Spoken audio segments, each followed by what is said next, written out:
नमस्कार, मी डॉक्टर रजनी कृपाल, वास्तू एक्सपर्ट आणि इंटेरियर डिझायनर. माझं या चॅनलचं नाव आहे वास्तुगृहिणी.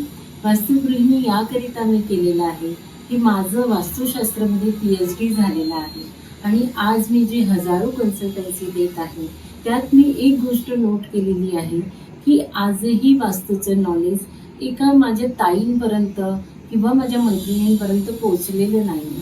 मला ते सर्वांपर्यंत पोहोचवायचं आहे आणि जे काही सण येणार आहेत, जे काही वास्तूचे नियम्स आहेत, प्रिन्सिपल्स आहेत, त्यासुद्धा मी सर्वांसोबत शेअर करणार आहे.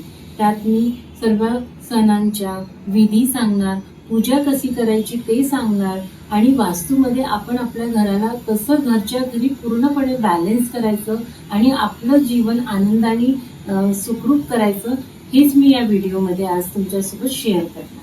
आजचा माझा विषय कोजागिरी पौर्णिमेवरती आहे. कारण येणाऱ्या 6 तारखेला सोमवारी कोजागिरी पौर्णिमा आहे. तर त्या दिवशी तुम्ही कशी लक्ष्मी सेवा, कुबेर सेवा करून आपल्या घरी धनप्राप्ती आणि सुखशांती प्राप्त करू शकता यावरच मी आज बोलणार आहे. पौर्णिमेची रात्र, चंद्राची रात्र ही सर्वांना आनंद देत असते. अश्विन शुक्ल पौर्णिमेस कोजागिरी पौर्णिमा असे म्हणतात. अश्विन शुक्ल पौर्णिमेस जे कोणी रात्री जागरण करतात, खेळतात, रमतात, त्यांना स्वतः देव प्रसन्न होऊन आशीर्वाद देतात असे समज आहे. हा उत्सव सर्वांनी आपापल्या घरीच करायचा असतो. भगवान इंद्र, चंद्र, कुबेर, लक्ष्मी असं म्हटलं जाते की या दिवशी पृथ्वी तलावर येऊन आपल्याला आशीर्वाद देत असतात. आता मी तुम्हाला या पूजेची मांडणी व विधी सांगणार आहे. शक्यतो हा उत्सव आपल्याला सर्वांनी आपल्या घरीच करायचा असतो. असं म्हटलं जातं की इंद्र, चंद्र, लक्ष्मी, कुबेर हे स्वतः पृथ्वी तलावर येऊन आपल्याला सर्वांना आशीर्वाद देत असतात. आता या पूजेची मांडणी कशी करायची हे मी तुम्हाला सांगते. यासाठी काय काय साहित्य लागणार आहे आपल्याला. सर्वप्रथम चौरंग किंवा पाट तुम्ही घेऊ शकता. त्यात एक पांढरा कापड आणि तुम्हाला जोडपानासाठी खायची पानं लागेल आणि 2 सुपारी, आंब्याच्या पानाची डंगाळ, तांब्याचं तांबण आणि चंदन आणि पांढरी फुलं. ही पांढरी फुलं खूपच आवश्यक असतात. पूजा मांडणी अशा प्रकारे करायची. सर्वप्रथम जिथे आपण पूजा मांडणार आहे तिथे ती जागा पुसून घ्यायची, स्वच्छ रांगोळी टाकायची आणि त्यावर पाट किंवा चौरंग पाट ठेवून त्यावरती पांढरा कापड ठेवायचा. एक जोडपानावर आपण कुबेरची प्रतीक म्हणून एक सुपारी ठेवायची. दुसरं जोडपान घ्यायचं आणि त्यावर लक्ष्मीचे प्रतीक म्हणून एक सुपारी ठेवायची. तांदळाची रास घ्यायची, त्यावर पाण्याने भरलेला तांबण आणि त्यात एक आंब्याचं डंगाळ ठेवायचं जे इंद्राचे प्रतीक असते. त्यानंतर चंदन आणि तिथे गोलाकार असं तुम्हाला वर्तुळ एक काढायचं आहे जे तुम्ही चंद्र म्हणून प्रतीक ते मानले जाईल. ही पूजा 12च्या आधीच मांडणी करून ठेवायची. त्यानंतर तुम्ही जे पूजेसाठी दूध बनवता ते दूध 12 वाजता तर 12:30 पर्यंत चंद्राच्या किरणात ठेवायचं असते. ते ठेवल्यानंतर तुम्ही 12:30 वाजता ते दूध आणून आपल्या देवाजवळ जी मांडणी केलेली आहे त्यांना हळदी, कुंकू, अक्षता, पांढरी फुले, ती धूप लावून आणि दुधाचा नैवेद्य दाखवून त्यात तुळशीचं पान घालून असं नैवेद्य दाखवायचं आहे आणि आपल्याला प्रार्थना करायची आहे. अशी म्हणायची, ऋण रोगादी दारिद्र्यम अपमृत्यू भय शोक मनस्ताप नाशंतु मम सर्वदा. अशा प्रकारे हात जोडून प्रार्थना करायची. आणि मग जे 12 ते 12:30 पर्यंत जो अर्धा तास असतो त्या अर्ध्या तासात तुम्हाला लक्ष्मी प्राप्तीसाठी एक सेवा करायची आहे. त्या लक्ष्मी प्राप्ती ही सेवा इतकी प्रभावी असतं की ज्याच्यामुळे तुमचे जर काही प्रॉब्लेम असेल, पैशांची प्रॉब्लेम असेल, घरात रोग असेल किंवा घरात किटकिट असेल कुठल्याही गोष्टीची, तर ही सेवा केल्याने तुम्ही पूर्णपणे कर्जमुक्त सुद्धा होता. तर या रात्री 12 ते 12:30च्या दरम्यान तुम्हाला ही लक्ष्मी प्राप्तीची सेवा करायची आहे. ज्यात 11 माळ श्री स्वामी समर्थ मंत्र जप करायचा आहे.